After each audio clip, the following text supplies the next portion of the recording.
जय Hind and hello guys, स्वागत है आपका आपके अपने YouTube चैनल ज्ञानदेव होस्ट में। और इस वीडियो में मैं आपको बताने वाला हूं हरियाणा टीटी ऑनलाइन फॉर्म 2025 के बारे में कि कैसे आपको ये फॉर्म फिलअप करना है। गाइस, जैसा कि आप सब जानते हैं कि आपका HTET का फॉर्म रीओपन किया गया है। जी हाँ, आपने सही सुना, ये आपका 2024 वाला ही फॉर्म है जो कि यहाँ पर 1 से लेकर के 5 जून 2025 तक रीओपन किया गया है। और आपके पास सिर्फ कल तक का ही दिन है इस फॉर्म को भरने के लिए। अगर आप 2024 के अंदर जब ये फॉर्म आया था उस वक्त इसको नहीं भर पाए थे किसी भी रीजन से, अभी आप इस फॉर्म को भर सकते हैं। और अगर आपने उस वक्त फॉर्म को भर लिया था तो आपको दोबारा से फॉर्म को भरने की आवश्यकता नहीं है, क्योंकि मैं आपको फिर से बता दूं कि ये फॉर्म वही वाला है, ना कि 2025 एडिशन का। ये आपका 2024 वाला ही है जो कि किसी कारणवश रीओपन किया गया है। अब आप यहाँ पर इसको जो भरेंगे वो 5 जून 2025 तक भर सकते हैं। इसके बाद में इसमें आप फॉर्म को नहीं भर पाएंगे। और अगर आप यहाँ पर कोई गलती कर देते हैं फॉर्म भरते समय तो 6 से 7 जून 2025 तक आप फॉर्म के अंदर करेक्शन कर सकते हैं।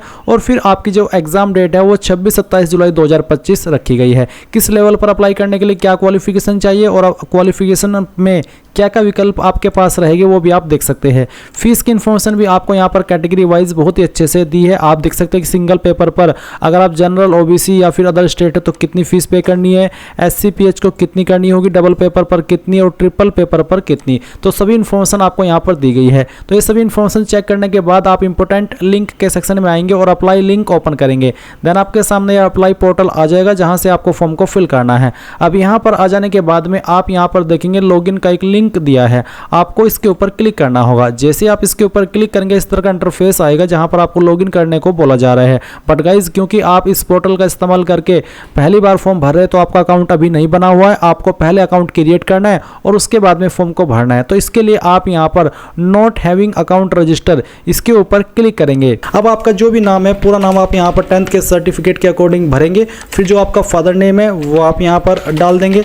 उसके बाद में आपका जो मदर नेम है वो आप यहां पर एंटर करेंगे एंड देन आपका फ़ोन नंबर डालेंगे। फिर जो आपकी डेट ऑफ बर्थ है वो आप यहाँ पर कैलेंडर के ऊपर क्लिक करके सिलेक्ट कर लेंगे। जो भी ईयर है पहले आपको वो सिलेक्ट करना होगा। फिर यहाँ से आपका जो भी मंथ है वो मंथ भी आपको यहाँ पर सिलेक्ट कर लेना है, इस तरह से जैसे कि मैं आपको सिलेक्ट करके दिखा रहा हूँ। और फिर यहाँ से डे, तो आपका डेट ऑफ बर्थ आ जाएगा। फिर आप यहाँ से आपका जेंडर सेलेक्ट करेंगे, ID टाइप आधार या फिर पैन कार्ड, तो जो भी है वही आप सिलेक्ट कर ले। जो भी आप यहाँ पर सिलेक्ट करते हैं उसी का नंबर फिर आपको यहाँ पर डालना है। उसके बाद आप ईमेल एड्रेस डालेंगे। फिर आप यहाँ पर एक पासवर्ड बनाएंगे। पासवर्ड आपका कैसा हो उसका एक एग्जांपल आप यहाँ पर देख लीजिए। पासवर्ड के अंदर इंग्लिश का कैपिटल लेटर, स्मॉल लेटर, कोई एक स्पेशल कैरेक्टर और साथ ही डिजिट का इस्तेमाल आपको करना है। कुछ इस तरह का पासवर्ड आप बना लेंगे।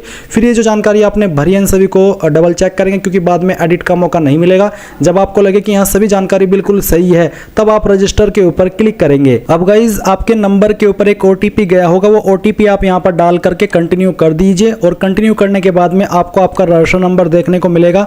अभी आप यहाँ पर इसको नोट कर लेंगे या इसका स्क्रीनशॉट ले लेंगे। साथ ही ये नंबर आपको मैसेज के माध्यम से सेंड कर दिया है। तो अभी आप गो टू लॉगिन के ऊपर क्लिक करेंगे। जो आपका रजिस्टर नंबर है या तो वो, या जो नंबर आपने यहाँ पर अभी रजिस्टर किया है फ़ोन का, वो आप डालेंगे। फिर जो पासवर्ड अभी आपने बनाया वो आप यहाँ पर डालेंगे एंड देन लॉगिन के ऊपर क्लिक करेंगे। अब आपके सामने यहाँ पर कुछ ऐसा इंटरफेस आ जाएगा जहाँ पर गाइज आपको देखने को मिल रहा है कि आप किसके ऊपर अप्लाई करना चाहते हैं। आपको बोला कि आपको सिर्फ 1 टाइम रजिस्ट्रेशन करना है, चाहे आप किसी भी लेवल पर अप्लाई करना चाहते हैं। यानी कि अगर आप तीनों पर अप्लाई करना चाहते हैं तब भी आप एक ही रजिस्ट्रेशन से कर सकते हैं, और अगर आपको किसी एक पर अप्लाई करना है तब भी आप एक ही रजिस्ट्रेशन से करेंगे। तो जिसके लिए भी आप एलिजिबल है, अगर आप तीनों के लिए एलिजिबल है तो आप यहाँ पर इस तरह से सिलेक्ट करेंगे। जैसे कि अगर आप सिर्फ PRT पर अप्लाई करें तो सिर्फ यही ऑप्शन है, कोई अतिरिक्त ऑप्शन नहीं है। आप सेव एंड कंटिन्यू कर देंगे। बट अगर आप TGT पर अप्लाई कर रहे हैं तो फिर आपको यहाँ पर आपकी जो लैंग्वेज है वो आपको बतानी होगी। उसके अलावा अगर आप यहाँ पर PGT पर अप्लाई करें तब भी आपको यहाँ पर इस तरह से अपनी लैंग्वेज बतानी है। तो इस तरह से आप यहाँ पर जिस पर अप्लाई करना चाहते हैं वो सिलेक्ट कर लेंगे। और उसके बाद में गाइज यहाँ पर आपको सेव एंड कंटिन्यू करना है। Level 2 subject name is required, level 3 subject name is required. तो जो भी आपका सब्जेक्ट है वो आपको यहाँ पर इस तरह से बताना होगा, जैसे कि मैं आपको सिलेक्ट करके दिखा रहा हूँ। उसके बाद गाइज आप सेव एंड कंटिन्यू कर देंगे। मैंने तीनों को सिलेक्ट कर लिया ताकि अगर आप तीनों पर अप्लाई करना चाहते हैं या फिर इनमें से किसी एक पर अप्लाई कर रहे हैं तो आप पूरी जानकारी यहाँ से समझ सकें। अब आप यहाँ पर देखेंगे कुछ जानकारी आपकी भरी हुई है और कुछ जानकारी आपको भरनी है। जैसे कि यहाँ पर कास्ट कैटेगरी आपकी क्या है, general, BCA, BCB, SC ST जो भी है वो आप यहाँ पर सेलेक्ट कर लेंगे। अगर एग्जाम्पल के लिए मैं एसटी सेलेक्ट करता हूँ तो कोई ऑप्शन अतिरिक्त नहीं आ रहा है, एससी सेलेक्ट करता हूँ तब भी, जनरल के लिए तब भी, तो जो भी है बेसिकली वो आप यहाँ पर सेलेक्ट कर लेंगे। इसके बाद गाइस पूछा कि क्या आप दिव्यांग कैटेगरी से बिलोंग करते हैं, अगर हाँ तो यस, नहीं तो आप नो करेंगे। अब है आइडेंटिफिकेशन मार्क, आपकी बॉडी के ऊपर वो निशान जिससे आपकी बॉडी की पहचान होती है। ये निशान आपकी बॉडी के ऊपर कहीं पर भी हो सकता है।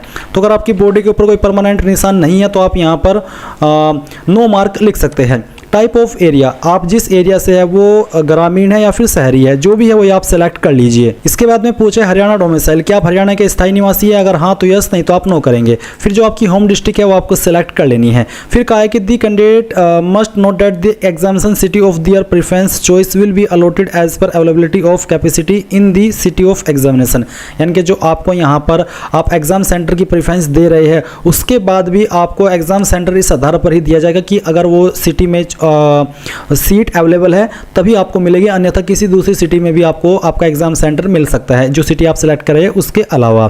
फिर पूछा कि आप अभी ऑलरेडी एम्प्लॉयड है, जॉब कर रहे हैं या फिर किसी एजुकेशनल इंस्टीट्यूशंस के अंदर हरियाणा के इंगेज्ड है, जॉब कर रहे हैं, अगर हाँ तो यस, नहीं तो आप नो करेंगे। कैंडिडेट बैंक डिटेल, तो आपको आपका नाम देना है जो बैंक अकाउंट के अंदर है या फिर जिस नाम पर बैंक अकाउंट है वो आप यहाँ पर लिखेंगे।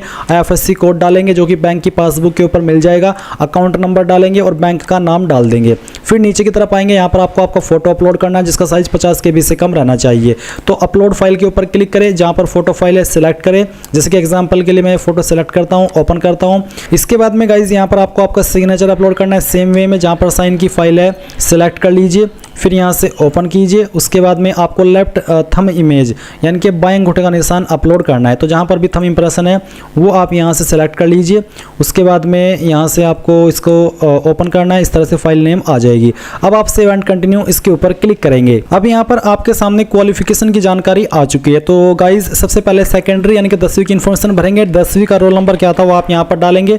आपका बोर्ड कौन सा, जिस बोर्ड से आपने आपकी 10वीं की है, किस साल के अंदर आपने पास कर ली थी वो साल आप यहाँ पर डाल देंगे। मार्क्स या फिर ग्रेड कितने आपको आए थे वो आप यहाँ पर डालेंगे। तो मार्क्स या फिर ग्रेड, तो मुझे जो नंबर आए थे वो नंबर मैं यहाँ पर भर रहा हूँ। और उसके अलावा यहाँ पर आप इस तरह से आपके नंबर भरेंगे। फिर परसेंटेज ऑफ मार्क्स, कितनी आपकी परसेंटेज थी वो आप यहाँ पर डाल देंगे। आपकी ग्रेड या फिर डिवीज़न क्या थी वो आप यहाँ पर लिख देंगे इस तरह से। फिर सेम वे में आपका जो 12वीं का रोल नंबर है वो आप यहाँ पर डालेंगे। आपके बोर्ड का नाम आप यहाँ पर भरेंगे, किस साल के अंदर 12वीं कर ली थी वो साल डाल देंगे। कितने नंबर आपको आए थे वो नंबर आप यहाँ पर इस तरह से भरेंगे और फिर कितने में से आए थे वो आप यहाँ पर डाल देंगे, जैसे कि मैं आपको फिल करके दिखा रहा हूँ। फिर परसेंटेज और आपकी ग्रेड या फिर डिवीज़न क्या थी वो आप यहाँ पर इस तरह से लिख देंगे। अब आती है हायर प्रोफेशनल क्वालिफिकेशन, तो आप यहाँ पर प्लस के आइकन पर क्लिक करेंगे। उसके बाद में एग्जामिनेशन लेवल पास, कौन सी क्वालिफिकेशन आपने पास की है उस क्वालिफिकेशन का नाम इस तरह से आपको लिखना है। फाइनल ईयर का रोल नंबर डालना है। इंस्टीट्यूट फ्रॉम विच पास, कहाँ से आपने पास किया उस इंस्टीट्यूट का नाम आपको यहाँ पर देना है। आपकी यूनिवर्सिटी का नाम देना है। अगर आपने डायरेक्टली कैंपस से किया तो आप यहाँ पर institute from which pass campus का नाम लिखेंगे। और फिर जो आपका कैंपस एफिलेटेड है जिस यूनिवर्सिटी से, उसका नाम आपको यहाँ पर एंटर करना है। मान लीजिए आपने किसी डिग्री कॉलेज से किया तो आप डिग्री कॉलेज का तो नाम यहाँ पर इंस्टीट्यूट के अंदर लिखेंगे और जी फिर आपका डिग्री कॉलेज कौन सी यूनिवर्सिटी से एफिलेटेड है वो आप यहाँ पर लिखेंगे। इसके बाद में किस साल के अंदर आपने पास कर ली थी वो आप यहाँ पर लिख देंगे। मार्क्स या फिर ग्रेड आपको कितने आए थे वो आपको यहाँ पर एंटर करने हैं। ये एग्जांपल के लिए मैं आपको यहाँ पर लिख करके दिखा रहा हूँ। परसेंटेज आप यहाँ पर लिखेंगे और आपकी डिवीज़न या फिर ग्रेड क्या थी वो आप यहाँ पर डाल देंगे। उसके बाद में आप प्लस के आइकन के ऊपर क्लिक करेंगे। जो आपके पास सेकंड क्वालिफिकेशन है उस क्वालिफिकेशन का नाम लिखेंगे और सेम वे में आपका रोल नंबर, आपके इंस्टीट्यूट का नाम, आपके यूनिवर्सिटी का नाम, पासिंग ईयर, आपके मार्क्स जो आए थे वो, आपकी परसेंटेज और फिर आपकी ग्रेड, डिवीज़न। तो जो क्वालिफिकेशन आपके ऊपर मांगी है अप्लाई करने के लिए, जैसे कि एक बार मैं आपको क्वालिफिकेशन पर लेकर के चलता हूं तो लेवल फर्स्ट पर 12वीं पास की योग्यता मांगी है। साथ ही bachelor degree in any stream या फिर एपियरिंग 2 ईयर डिप्लोमा यानी कि BEd या फिर DLEd। तो लेवल 2 पर क्या मांगी है वो आप देख सकते हैं। लेवल 3 पर क्या मांगी है वो भी आप यहाँ पर देख सकते हैं। तो जो भी इन्फॉर्मेशन आपके अप्लाई वाले कोर्स पर एप्लीकेबल है उस क्वालिफिकेशन की जानकारी आपको देनी है और सेव एंड कंटिन्यू कर देना है। अब यहाँ पर आपके सामने एड्रेस का सेक्शन आ चुका है। तो आप यहाँ पर एक तरफ है परमानेंट एड्रेस और दूसरी तरफ है कोरेस्पोंडेंस यानी कि परमानेंट एड्रेस, तो पहले परमानेंट एड्रेस भरेंगे जैसे कि house number, ward number, village या फिर सिटी, फिर आपका पोस्ट ऑफिस, आपकी तहसील, आपकी डिस्ट्रिक्ट, आपका स्टेट। तो इस तरह से आपको यहाँ पर सभी जानकारी भरनी है। पिन कोड क्या है वो भी आप यहाँ पर डाल देंगे। और अगर आपका परमानेंट और प्रेजेंट एड्रेस एक ही है तो आप इस बॉक्स के ऊपर टिक कर देंगे, पर अगर अलग है तो अनटिक करके अलग से अपना प्रेजेंट एड्रेस भर सकते हैं। फिर आप सेव एंड कंटिन्यू इसके ऊपर क्लिक करेंगे। अब गाइज आपके सामने यहाँ पर इन्फॉर्मेशन सीट यानी कि जो भी जानकारी आपने शुरू से लेकर अभी तक भरी है उसका प्रीव्यू है। आप एक एक करके सभी जानकारी चेक करेंगे। जब आपको लगे कि सभी जानकारी सही है तभी आपको proceed for payment and declaration इसके ऊपर टिक करना है। नहीं तो आप एडिट के ऊपर क्लिक करके जो भी जानकारी आपको गलत लग रही है, कोई स्पेलिंग मिस्टेक लग रही है, वो सही कर लेंगे। एंड फिर आप proceed for payment and declaration के ऊपर टिक करेंगे, यहाँ पर टिक करेंगे। उसके बाद में जो आपके जिन लेवल पर आप अप्लाई करें उसके ऊपर जो फीस एप्लीकेबल है टोटल वो आपको यहाँ पर देखने को मिलेगी। अब आप यहाँ पर पे के ऊपर क्लिक करेंगे। इसके बाद में आपको पेमेंट के पेज पर यहाँ पर ट्रांसफर कर दिया है। आप आपकी फीस यहाँ पर debit card, credit card, UPI card, net banking यानी कि इनमें से किसी भी माध्यम का इस्तेमाल करके जमा कर सकते हैं। जैसे ही आप यहाँ पर फीस जमा कर देंगे आपको इसी वेबसाइट के ऊपर रिडायरेक्ट किया जाएगा जहाँ से आपने फॉर्म फिल करना स्टार्ट किया था और आप अपने फॉर्म का फाइनल प्रिंट आउट ले पाएंगे। अगर किसी कारणवश फीस करते समय एरर आ जाता है और फीस कट जाती है और अपडेट नहीं होती तो आपको दोबारा से तुरंत फीस जमा नहीं करनी है। आप यहाँ पर अप्लाई ऑनलाइन लिंक ओपन करेंगे एंड देन गाइज यहाँ पर लॉगिन हो जाएंगे और लॉगिन हो जाने के बाद आपकी फीस का स्टेटस चेक कर सकते हैं और 24 घंटे वेट कर लेना है। अगर फीस तुरंत अपडेट नहीं होती है तो आपकी 24 घंटे में अपडेट हो जाएगी।